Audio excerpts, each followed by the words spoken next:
Assalamualaikum warahmatullahi wabarakatuh. Kembali lagi bersama saya di channel Sehat Aslamku ya. Karena apa ya, aslamku itu harus selalu sehat gitu ya.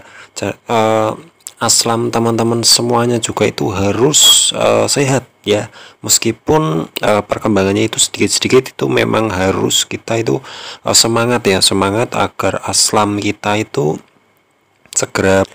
Jadi di video kali ini ya, ini ada teman kita ya, saudara kita yang dia itu juga penderita asam lambung ya, GERD anxiety yang kronis ya tentunya.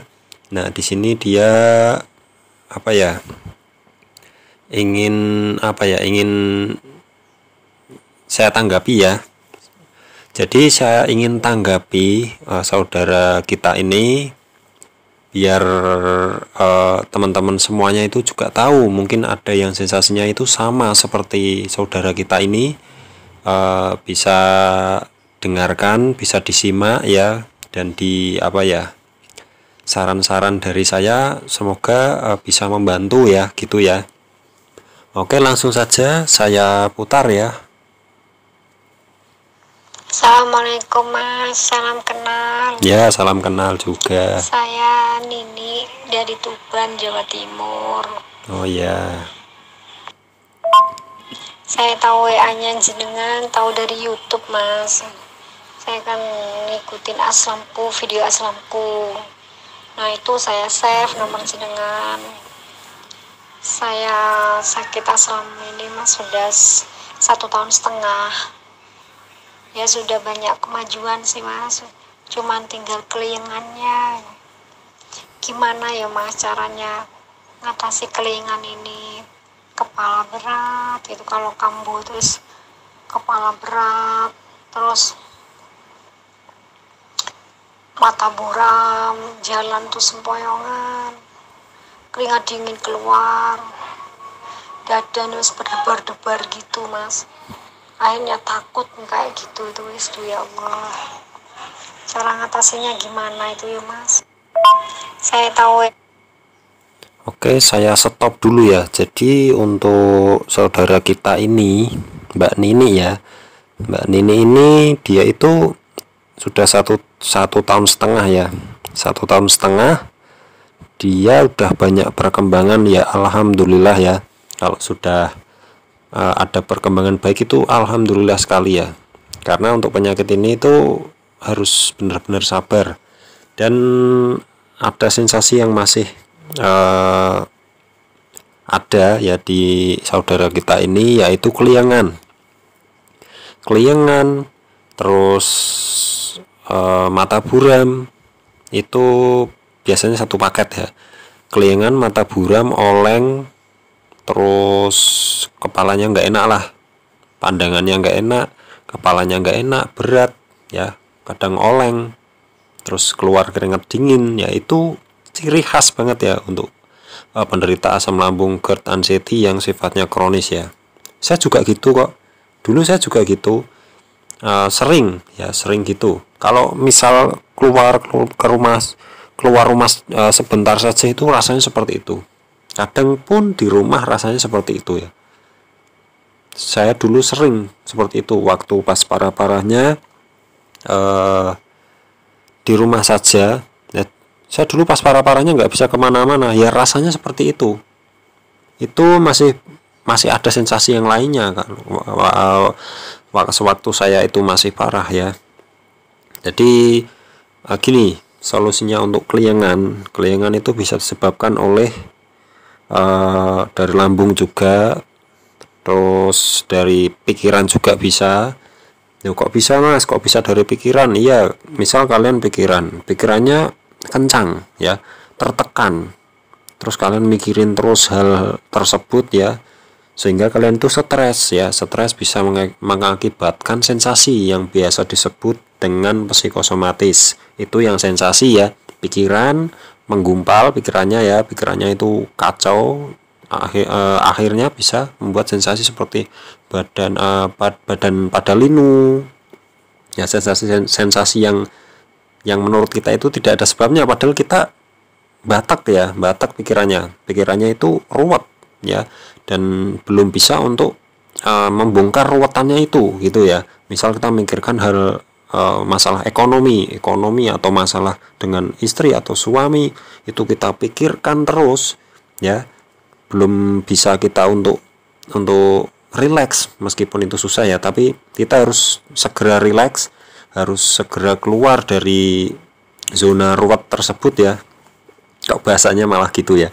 Jadi intinya jangan sampai stres gitu ya, jangan sampai stres. Itu bisa bikin sensasi, bisa bikin kepala kaku, berat, kencang, di leher itu kencang, itu bisa ya. Semua itu bisa dari pikiran. Terus keringat dingin itu juga bisa ya. Jadi untuk Mbak Nini ini, kalau perutnya gimana ya, kalau perutnya udah nggak ada sensasi sama sekali, itu bisa jadi dari pikiran ya. Coba dikoreksi lagi, misal perkataan saya salah, intinya dikoreksi dari masalah makanan juga. Telat makan juga bisa, sering telat makan ya, atau makannya itu salah atau keliru ya, meskipun perutnya udah nggak sakit, itu tetap dijaga dulu ya. Jangan sampai udah perut udah enakan terus ada makan sambal saus yang sembarangan itu bisa bikin keliangan kita itu awet ya. Kalau memang keliangan itu dari lambung kita, kan yang ngerasain jenengan sendiri. Jadi kan jenengan yang tahu, misal habis makan apa, terus keliangannya gimana, nanti oleh enggak habis makan, misal habis makan gorengan, nanti oleh enggak. Kalau oleh berarti itu dari perut gitu saja ya. Kalau menurut saya gitu. Berarti jangan makan makanan yang bikin keliangan itu bertambah ya. Coba dikoreksi lagi, misal ada mata buram, biasanya kan gitu ya. Untuk mata buram itu juga sama, pokoknya keliangan, mata buram, terus oleng itu bebarengan biasanya ya, munculnya bebarengan. Kadang pun keliangannya nggak ada tapi matanya buram, itu juga bisa ya. Soalnya tidak bisa diprediksi, kadang mata buram muncul bebarengan dengan keliangan, dengan keringat dingin, itu bersamaan, itu juga bisa ya. Apalagi dengan panik ya, panik attack yang biasa disebut dengan kecemasan berlebih ya. Tiba-tiba kita cemas, takut, ya Allah ini gimana nih rasanya kok kayak gini, panik gitu ya. Ya itu yang dinamakan dengan panik attack atau serangan panik ya. Oke, jadi untuk mengatasi keliangan ya Mbak Nini gini, untuk mengatasi keliangan yang bisa dilakukan ya, masalah makanan harus dijaga dulu ya, jangan sampai ngawur dulu ya. Jangan sampai ngawur dulu, minum air putih kalau bisa sih hangat ya, terus sehari minimal 2 liter, itu untuk melancarkan peredaran darah biar darahnya itu tidak menggumpal. Terus olahraga ya, olahraga ringan, berjemur ya, setidaknya ada aktivitas lah setiap harinya, meskipun itu aktivitas ringan-ringan tuh nggak apa-apa, sekuatnya saja. Kalau misalnya udah agak kuat ya, lakukan aktivitas yang sering ya, yang sering. Kalau misal belum kuat ya sekuatnya dulu gitu saja ya, nggak usah susah-susah. Terus terkena sinar matahari itu juga penting, itu sangat berpengaruh untuk keliangan dan mata buram ya. Soalnya saya pernah mata buram dibanding dengan keliangan, terus saya jemur ya, itu jam 11-an saya pernah, jam 11-an saya jemur, mungkin sekitar 20 menitan lah. Terus habis berjemur, loh mata buramnya kok hilang gitu ya. Saya juga nggak tahu, itu saya iseng-iseng saja kok mata saya buram banget. Saya pernah mata buram banget, terus saya jemur itu ya, kepala saya jemur. Tapi waktu itu cuma kepala saja yang saya jemur ya. Tapi waktu dulu saya juga sering berjemur juga ya, meskipun itu cuma sebentar, 30 menit atau 20 menit. Yang penting terkena sinar matahari dan melakukan aktivitas biar keringat kita itu keluar, karena keringat kita keluar itu membawa racun ya untuk keluar dari tubuh kita. Oke, jadi gitu, lanjut ya. Mas, apa jangan pernah kan merasakan keliangan kayak saya gini? Oke, jadi Mbak Nini bertanya dengan saya ya, apakah pernah? Wah, pernah banget, bukan kok pernah ya. Itu langganan saya. Langganan saya dari waktu saya Agustus September 2020 ya sampai 2021 ya, itu menyelimuti di kehidupan saya sehari-hari ya. Jadi gitu.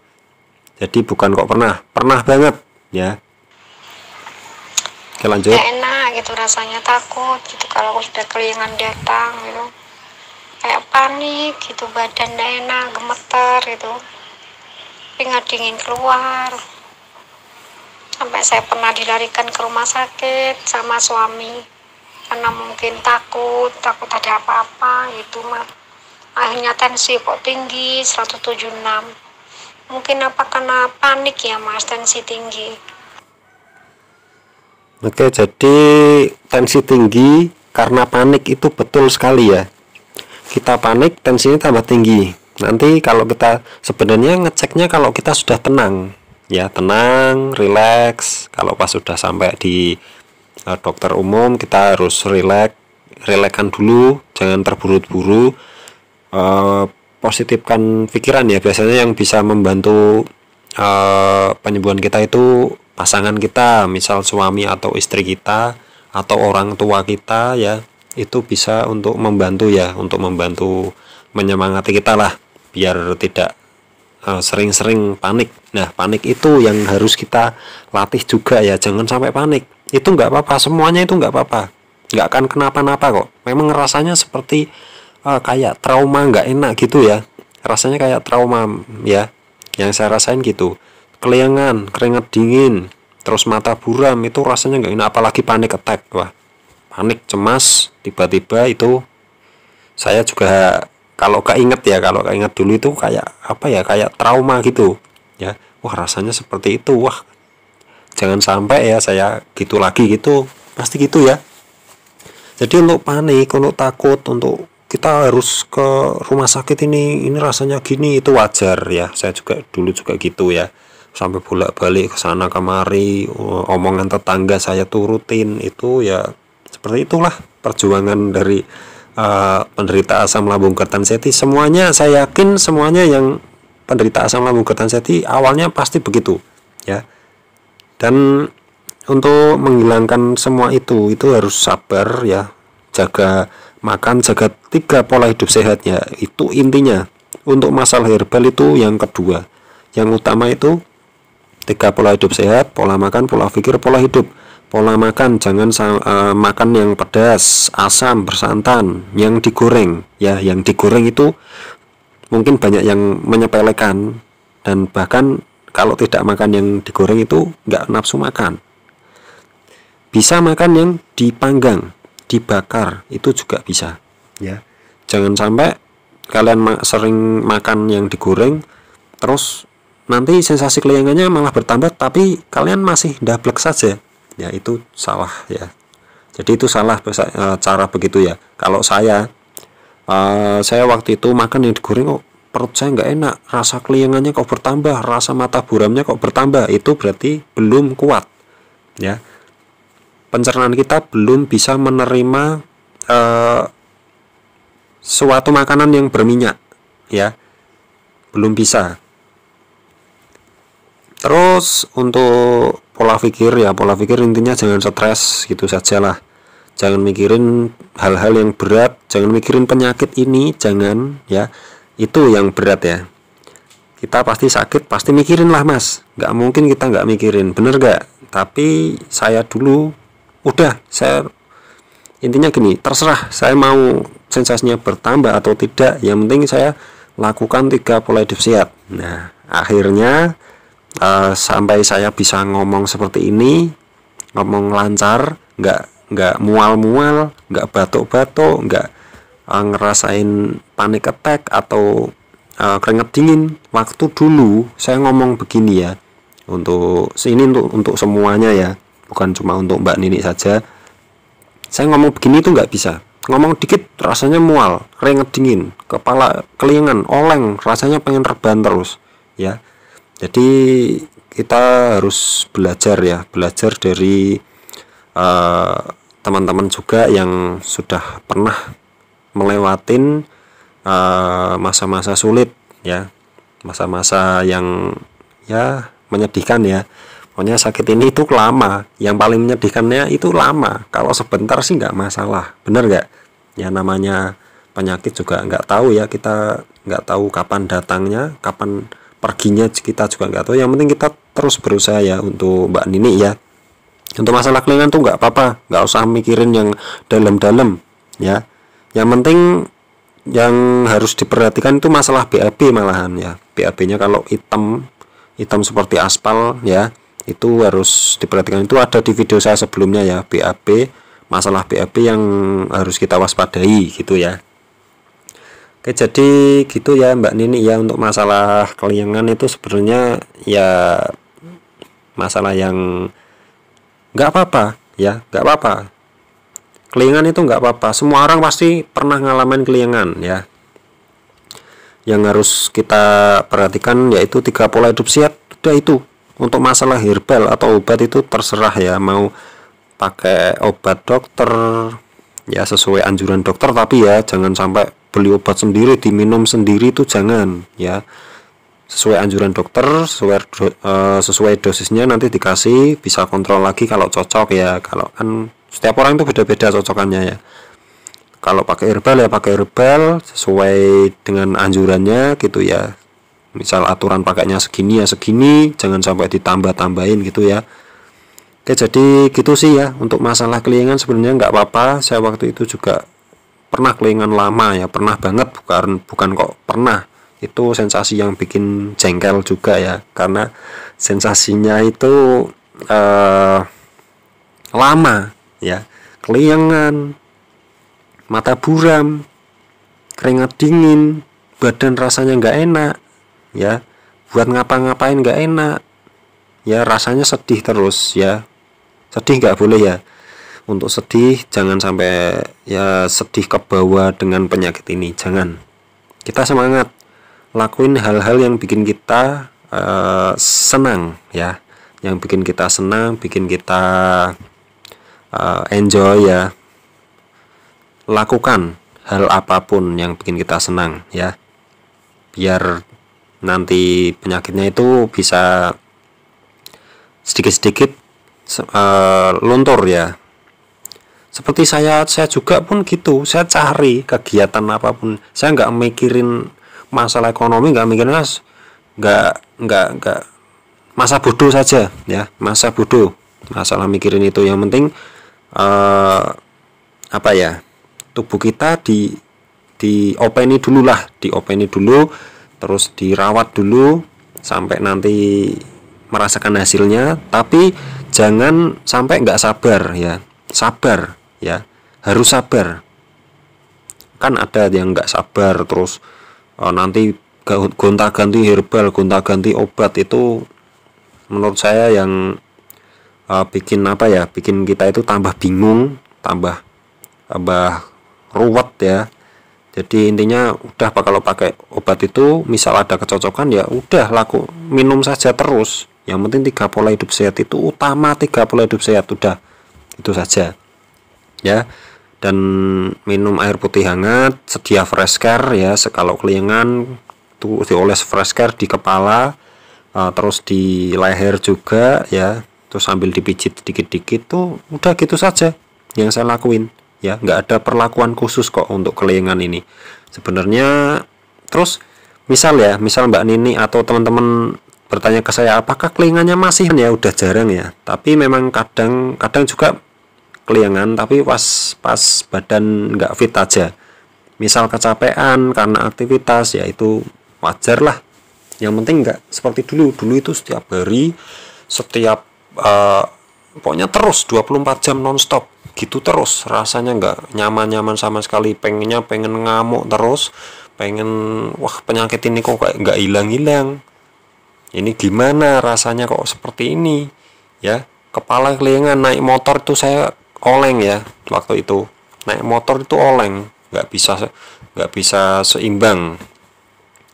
Oke, jadi gitu saja ya Untuk masalah keliengan, misal ada yang ingin bertanya, ingin sharing dan ingin saya tanggapi sesuai ya. Ini sesuai dengan yang saya alami, yang saya lakukan ya. Jadi saya nggak buat-buat. Kalau misal ingin ingin sharing lewat WA itu juga bisa, silahkan sharing ya. Buat rekam suara silahkan ya. Oke, jadi gitu saja ya untuk Mbak Nini. Terima kasih sudah sharing ya. Semoga bermanfaat ya untuk Mbak Nini dan teman-teman semuanya. Semoga bisa berguna gitu ya. Dan semoga saja penyakit ini segera diberikan keringanan, kesembuhan ya. Amin ya rabbal alamin. Oke, jadi gitu saja. Terima kasih. Bagi teman-teman yang mungkin belum subscribe channel ini, silahkan subscribe channel ini karena subscribe itu gratis ya. Tinggal klik saja satu kali di bawah sini. Oke, jadi gitu saja. Terima kasih. Wassalamualaikum warahmatullahi wabarakatuh.